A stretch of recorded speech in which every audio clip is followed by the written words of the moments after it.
Good morning, everybody, and welcome to our Small Business Forum with Commissioner David Lehman. I'm Chris Conway, the Executive Director of the West Hartford Chamber of Commerce. Today's program is being brought to you by the West Hartford Chamber of Commerce and the town of West Hartford. It is available on Zoom, Facebook Live, YouTube Live, and West Hartford Community Interactive. With us today, we have Department of Community and Economic Development Commissioner David Lehman. He also serves as the Governor's Senior Financial Advisor, and we welcome him today to answer your questions. And before I kick it over, Commissioner, I just want to thank you for all the hard work you are doing and all of the resources that your department is providing for our small businesses. And with that, I'm going to turn it over to Kristen Gorski. Before I do that, just wanted to let you know that you can put your questions in the Q&A box, and we will try to get to as many of those as possible. So with that, I'm going to turn it over to the town of West Hartford's Economic Development Specialist, Kristen Gorski. Thank you, Chris. And I also wanted to, share in Chris's sentiment. Thank you so much to Commissioner Lehman and your staff for being so great and responsive through all of this. And we really appreciate your time today. We welcome all of our businesses, a wide variety of them, and we hope that this is a useful, chunk of your time, of your day. We thank you for taking the time. We know everybody is very busy. So thank you again. And as Chris said, I'll be monitoring the chat box throughout this. So please let me know any questions that you have. We're hoping to get those addressed today. And then I am happy to introduce Mayor Sherry Cantor, who would like to say a couple words. Thank you so much. Thank you to Chris and Kristen for organizing this. Thank you to the Commissioner for your incredible work, and to all the businesses that are planning on how they're going to, sort of capture this new reopening, this new phase in a safe way, and protect their customers, their employees, and their residents. I want to say that when I've listened to the Commissioner a number of times when he came on board. There was so much excitement about his plans to spur economic development for the state of Connecticut, great ideas. And then the advanced CT will launch February 3rd, the rebranding, and then things changed so dramatically. And I know that you've been on the front lines of so much of what's happened, and there's many resources and regular communications that have come out. You've worked tirelessly on behalf of all of the businesses for Connecticut. We're honored to have you here for us, give us your guidance and your insight. And I'm really excited to hear from you again. Thank you to all the businesses, and we don't want to waste our time. We have precious time with our Commissioner. So Commissioner Lehman, to you. Well, Mayor, thank you very much, Kristen. I appreciate the very warm introduction here, and great to be with everyone, at least virtually in West Hartford, and hopefully maybe later this summer, this fall, we'll be able to do this in person. It feels like it's been such a long time since I've had one of those meetings, but this is the new normal, and I think we're all learning how to adapt to it in our personal lives and our business lives. So I wanted to make a few comments here, and then certainly we can get into questions. Perhaps it's a bit anticlimactic for those that saw Governor Lamont's press conference or read the news on Governor Lamont's press conference last night, where we really talked about the second phase and the third phase. So Connecticut is officially in reopening right now. But before I get into that, I just want to back up a little bit. So we're 2 odd months into this crisis, this public health crisis. And as the mayor mentioned, the best laid plans certainly change very quickly. Our focus in Hartford at the government side of things has been to make sure that we can make sure our citizens are protected and safe. But as we focused on reopen, and I would say probably mid-April, maybe even early April, we went from spending 80 or 90% of our time on the first phase, which I call response or triage to the crisis. And there you saw lots of executive orders, things that could be done in terms of deferring payments, deferring taxes, loans at the state level and the federal level. That was really the first phase. And I would say that we really started focusing on the second phase, which is reopen, right around Easter, thereabouts. At that point in time, we started the Reopen Committee, which has 48 members in total across the private sector as well as the public sector and nonprofits. And importantly, that committee got to work right away, and we wanted to make sure that Connecticut had a best-in-class reopening plan if you go back to the stay-at-home order, the stay safe, stay home order that Lamont put in place in March, one of the things Connecticut was very deliberate at was trying to continue as much commerce and activity as we thought appropriate given the virus. So the governor mentions this very often, but for example, retail, we've always enabled curbside pickup or delivery for all of our retailers. That is unique, certainly among northeastern states. Many of them just shut down what they called, quote, non-essential retail. We wanted to offer opportunities for our retailers to make some amount of money. We realize how hard this is for the business community. But things like construction and manufacturing, we enabled those areas of the economy to stay open. We made decisions that we thought were appropriate. And that is different again versus our other states. So we tried to leave more of our economy open because we realize how tough it is to restart an economy once it's shut down. So that was a decision that the governor made in March. And here we are, day 2, I guess, into our reopening. So phase 1 happened yesterday. As folks are aware, outside dining was part of that. Retail for browsing and in-store purchasing is part of that.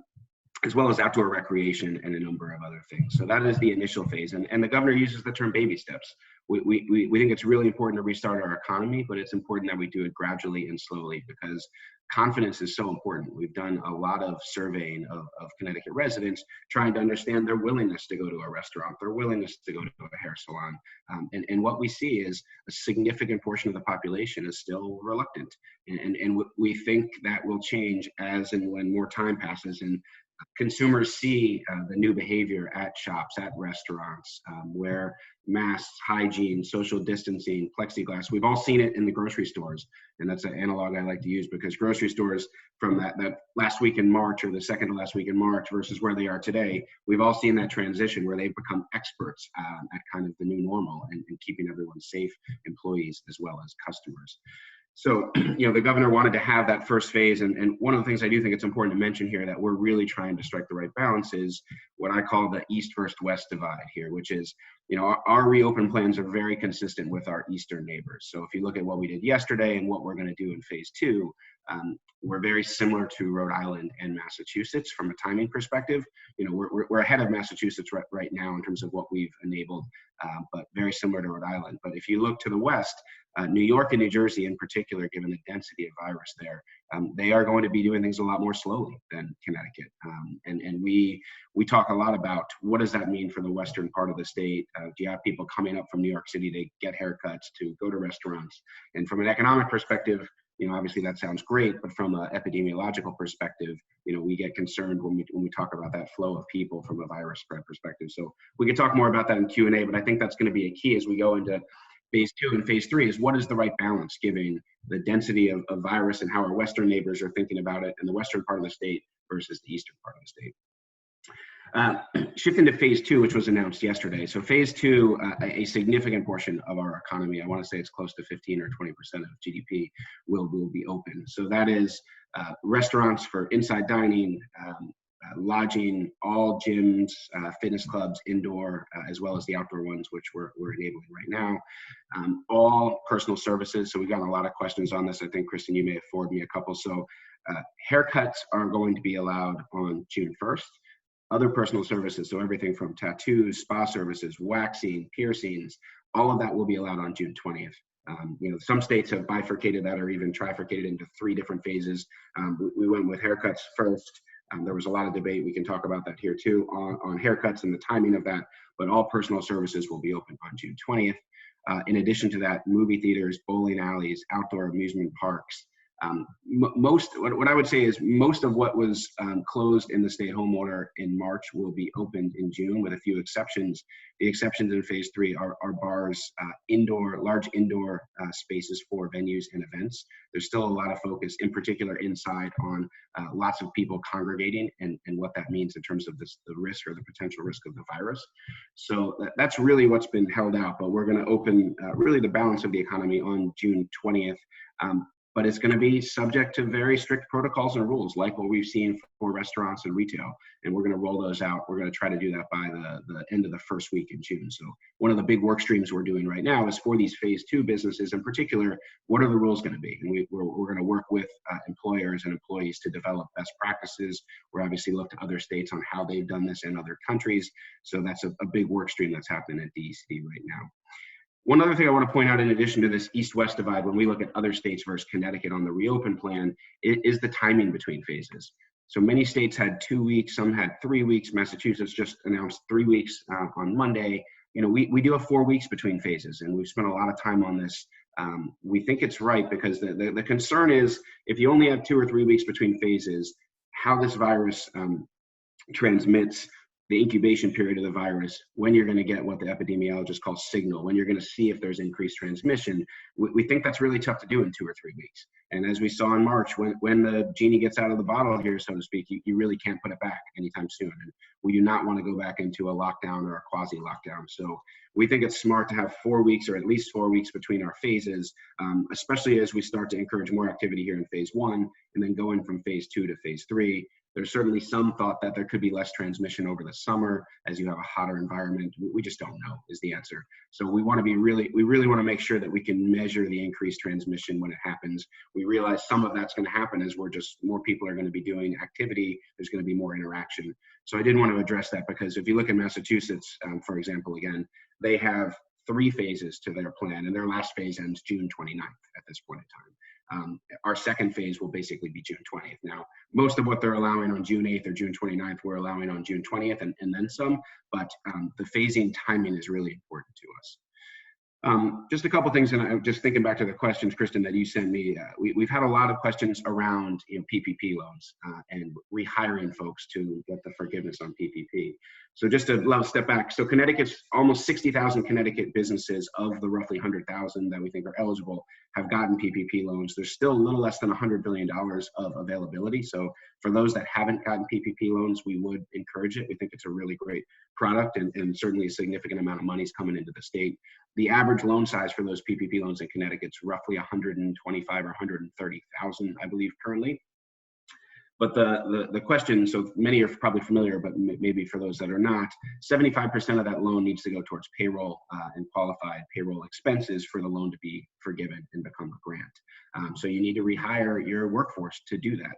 And given unemployment and how unemployment's working now with the $600 plus up through the end of July, it has been tough for certain employers to offer their jobs back, especially as we emerge here.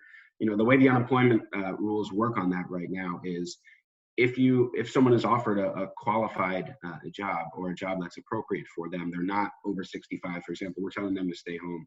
They don't have a high risk, a comorbidity, which we're telling them to stay home. But if it's suitable employment where there isn't that health risk, that job needs to be offered back to the individual. And then at that point in time, they're not able to, again, they can contest it, but outside of if it's suitable employment, they're not going to be able to get the unemployment benefits anymore. Now we realize that this is happening slowly and there's a lot of anxiety understandably out there, but I think re-engaging with one's employees and trying to start the process of getting them back online with the PPP loans is really, really important. We're still working through it as are other states. This is not unique to Connecticut. It is happening all over the place, but we think as more people get comfortable coming back to work, there should be less friction on this point. And certainly the end of that $600 plus up is also in sight here. So this is going to happen slowly like everything else. We've seen this in other states, but engaging early with your employees, we think is really important on the PPP loan and the rehiring front. So I'll stop there just in the spirit of time and happy to get into 15 or 20 minutes of questions here. Perfect. Thank you very much, Commissioner.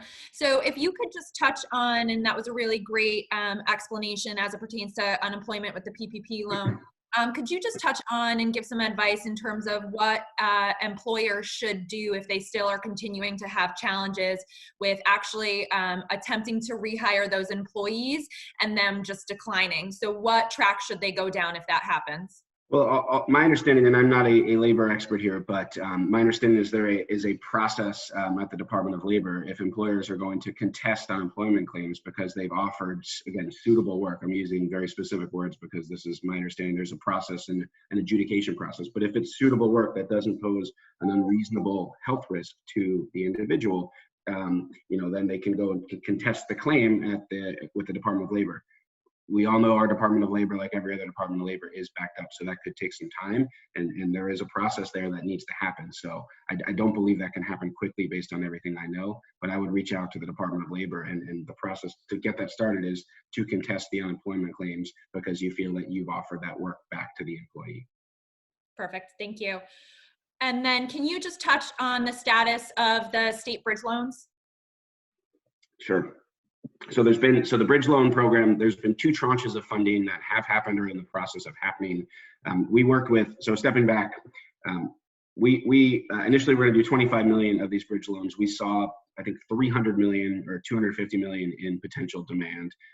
We doubled the size from 25 to 50. We started working with SoFi, which is Social Finance. It's a San Francisco-based fintech lender to help us process and then ultimately disperse the loans. My expectation is when all is said and done, we'll make close to 2,000 loans across the state.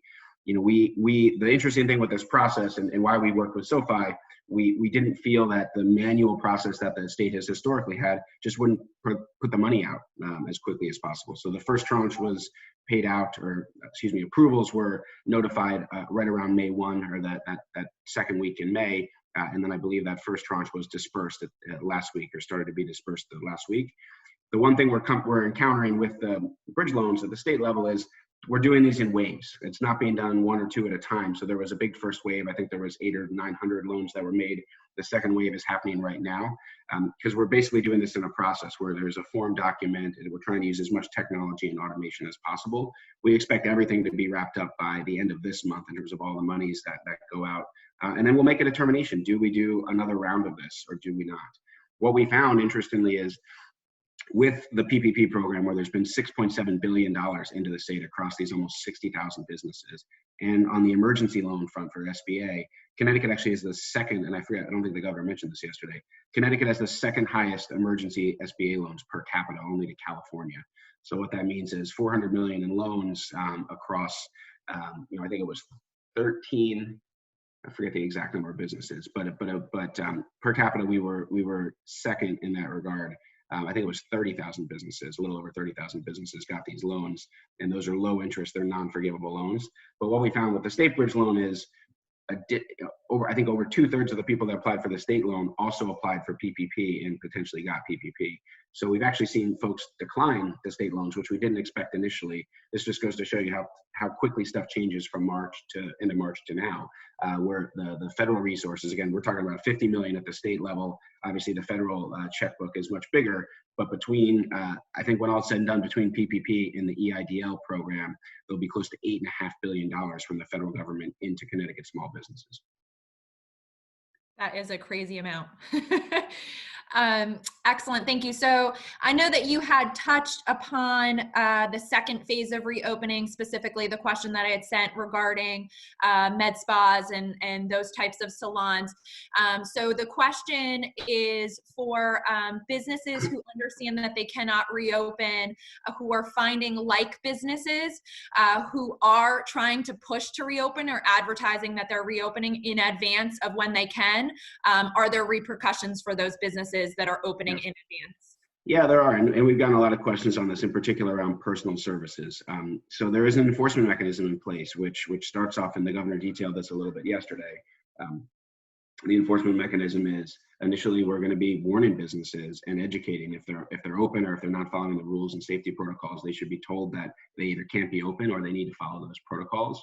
The second order is, depending on the type of business, the local health inspectors have been enabled to basically close businesses down that aren't following rules and protocols where they have oversight. So that is, restaurants, salons, tattoo bars, wherever the local health inspector has existing authority. And then for businesses where that is not the case, for example, office or a bookstore or retail, the chief elected official. So Mayor Cantor has the ability to designate whether it's a fire chief, a building inspector, other people in town to basically as her designee, and they have that same authority, which is they have the ability to close businesses that aren't complying for the duration of the public health emergency, which right now is through the early September, I believe.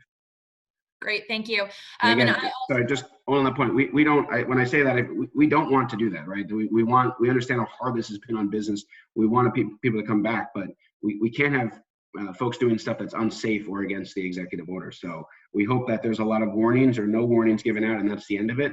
But the last thing we want to happen is there is a public health issue. There's a super spreader event at a restaurant, for example, or a retail shop. That's the last thing we want to happen. So everyone needs to take this very seriously. So again, we don't want to shut businesses down, but we feel it's imperative that we have that type of stick, because compliance is so important here for us to recover, and it's best for all of our businesses and our economy. Thank you. And I will also add one of our local health inspectors. I'll put their contact information in the chat for everybody who's on here as an attendee. Let's see, going through the question, I'm just going to read this out for you. Who can advocate to keep telehealth insurance options available through 2020? It's been close to 2 months, and independent contractors are being threatened by insurance companies to stop covering telehealth services in June 2020. Who can address this? So just one thing, I want to confirm one thing before I address that. I misspoke before. I said 30,000 businesses in Connecticut have gotten the small business, the EIDL loan. It's around 4,000 that have gotten it, and close to 60,000 have gotten the PPP loan. So I just wanted to clarify that, but it's still $400 million of the emergency loan have come into the state. On the telehealth front, so Vicki Veltri heads the Office of Health Strategy. And listen, telehealth, my opinion on this, and I'm not as deep into kind of the issues with the insurance companies and how they're thinking about it, but I do think telehealth, dental care, even, you're going to see a real change in how people do business. And I think telehealth is something we will see. I do think it's here to stay. But for those that want to advocate in terms of how it's handled, Vicki Veltri at the Office of Health Strategy and her team are the right folks to reach out to make sure that you're weighing in on what you'd like to see there. Thank you. I have another question. So I think that this is as it pertains to unemployment and PPP. If getting employees back to work, but they have kids, how does that work? No school equals no available parents.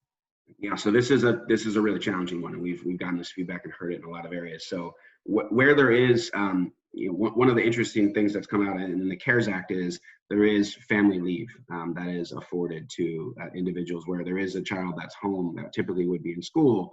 So there are federal dollars that come through the employer for that. I believe it's, if I'm not mistaken, I believe it's a 2/3 pay though after 2 weeks. So as opposed to full pay, similar to unemployment without the plus up, it is not at full pay, but there is, I think, up to 10 weeks, if I'm not mistaken. I need to confirm this, but there is through that Family Medical Leave and Paid Leave Act, because there is an understanding that not everyone can go back, and our childcare, for young childcare, at least, it's only operating at around 60% or so capacity. We think that's increasing a lot, but that federal leave bill is going to be the best tool for folks to continue to get paid through their employer if they're staying home and cannot go back to work because of childcare responsibilities, or for that matter, if you're caring for an adult and someone that may have the virus. So that's the best tool for that. Thank you. Another question on PPP as it pertains to not being able to get employees to come back to work. Suggestions on how employers can spend that 75% that's required to be spent on payroll. And also, if they can't do that, is there an opportunity for that loan to be extended? So it's a great question, and it needs to be spent on payroll. The language is very clear on that, right? The intent of this program was to basically keep folks on your payroll for 2 months. And then initially the thought was, we'll be back to normal. This was the thought at the end of March or beginning of March. Obviously, it's going to be very slow to come back.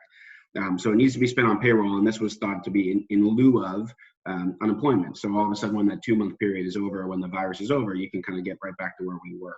Now, obviously, that's not exactly happening, but the 75% does need to be spent on payroll expenses, benefits associated with payroll is eligible too. There's no way around that, and there's been some discussion around changing or providing more time to the question to get folks back, as opposed to that clock that starts right away when the loan gets funded.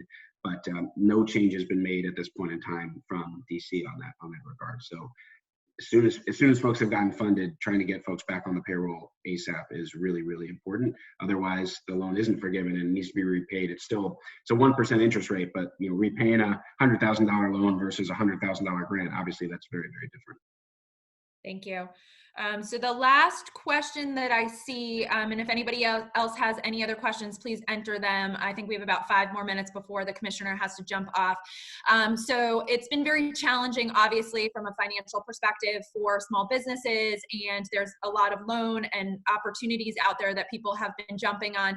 However, people who are having difficulty in working with their landlords and having their landlords not be responsive to any sort of concerns that they have. Are there any suggestions on that front? Yeah, that's a good question. So this comes up a lot. So just one thing before I touch on that. So on the PPP loans, rent or interest on your mortgage is an eligible expense. So that 25% that's not for payroll, we obviously, that's one of the benefits of PPP is you will have money for rent, and that can be part of the overall forgiveness package if 75% is spent on payroll. So with landlords, what my best advice is, obviously there aren't any evictions happening because the judicial overall system is basically shut down, but people still can be late on rent on the commercial side, and we realize how challenging that is. The best success, and listen, all landlords are different, and there's different circumstances up and down the chain in terms of bills to pay across the board. But for landlords, what we've suggested is, being very transparent and reaching out, saying, here's why I can't pay my rent this month. Here's why I need 2 months grace period. We're not open. Here's what our books look like. Here's what's happening here. I think transparency and reaching out and explaining exactly why is the best thing. What I've found, because the reality is from a landlord's perspective, it's not like there's a whole bunch of other tenants that want to come into these shopping centers or malls right now, right? Everyone's in the same boat. This is kind of a systemic issue that we're dealing with. So I shake my head when I hear about a landlord that wants to be really aggressive, because no one else is. It's not like they're gonna re-tenant the space right away, right? They should be aligned with tenants, keeping tenants that can pay and can get their business up and running. Keep them in the space and work with them. So I would just encourage transparency. And the one other thing I'd mention is the property tax relief that was offered through an executive order. That some of that was extended to commercial tenants, and this was an executive order that was done in early April. But for those tenants to get property tax relief, in terms of either the 90-day grace period or the lower penalty rate that's out there, they need to offer a commensurate amount of that benefit to their tenants. So if on the property tax front, the landlord is taking advantage of that deferral, they need to give some portion of it through to their tenant. So those again, that not ideally we don't make this adversarial, because I think if we can do this consensually, it's better. But ultimately, if landlords are taking advantage of that property tax relief, they need to be sharing some of that with the tenants, and that could mean grace period. Thank you. Another question, as a massage therapist, we found out yesterday that we are a part of phase 2 reopening. Hairdressers were notified less than 24 hours before their open date was moving. As we prepare, how can we be able to be certain of our opening date? It's a great question. And listen, the hairdresser thing, we did not intend to do that. We made a difficult decision there, which I think was the right one. But our goal is to provide as much certainty and as much timing in advance as we can. So June 20th, I think the only thing that's going to change the June 20th date is if the 5 health metrics that we outlined yesterday are not fulfilled. So that was in the governor's press conference yesterday, where we talked about declining transmission, hospital capacity, and the like that needs to be there. But outside of that, I do not envision us changing the June 20th date. We understand how harmful that is when you get your shop ready and you have appointments lined up. Again, that's not our intention. So the only thing that I believe will change it is if the virus starts to get worse and we don't meet the metrics, which means none of the June 20th start will happen. Great, thank you. And last one, because I know that you have to jump off, your time is very valuable. Commissioner, PPP, can we pay higher hourly rates or hazard pay to convince our staff to come back from unemployment? So we're getting very technical here. I don't believe so. I would encourage folks to look at the Treasury rules on that, because how the loans were sized, they were sized based on empirical or kind of the historical payroll numbers. So, to pay, take it to its extreme. Can you bring half the people back at twice the salary to kind of come up with that same payroll? I believe that's not allowed, but I would encourage folks to look at the actual Treasury regs on that. I don't know the specifics of that one, but that's my understanding is that's not, but they should confirm through the regs. Perfect. Thank you. So I don't see any more questions, and I know that you have to run. So I just really wanted to thank you so much for taking the time. You know, you are such an outstanding resource for all of our businesses. I'm sure that this was, again, a very valuable chunk of time for these businesses to be on this call. So we appreciate you answering a wide variety of questions here, and always appreciate your support. Any closing out words that you'd like to say, Commissioner? No, I appreciate you guys having me here in West Hartford again virtually, and I appreciate everything all the small business owners are doing to get our economy going again. So it's we're going to get there again. We're moving as fast as we can at the state level, and the governor, as a small business owner, someone who comes from business, he understands it. So we're really trying to move as fast as possible, but making sure folks are safe. And if you look at us versus our peer states, that's what you're seeing. We're going as fast as we can. Perfect. Thank you. Well, with that, we wanted to thank you very much. I will kick it back over to Chris for any closing words. Thank you, Commissioner. Thank you, guys. And thank you again, Commissioner, for your time and all the work you're doing. And I just want to remind everybody that a lot of what the Commissioner talked about are available on the state's website, which is ct.gov, the Chamber's website, which is whchamber.com, and the town's website, westhartfordct.gov as well. So thank you. And Mayor, would you like to say anything before we close out? And just a very, very big thank you for all that you are doing for businesses in Connecticut, your hard work, your tireless work, your communication. I know we have a long way to go. Stay healthy, be well, and we wish you all the best. Thank you so much. Thank you.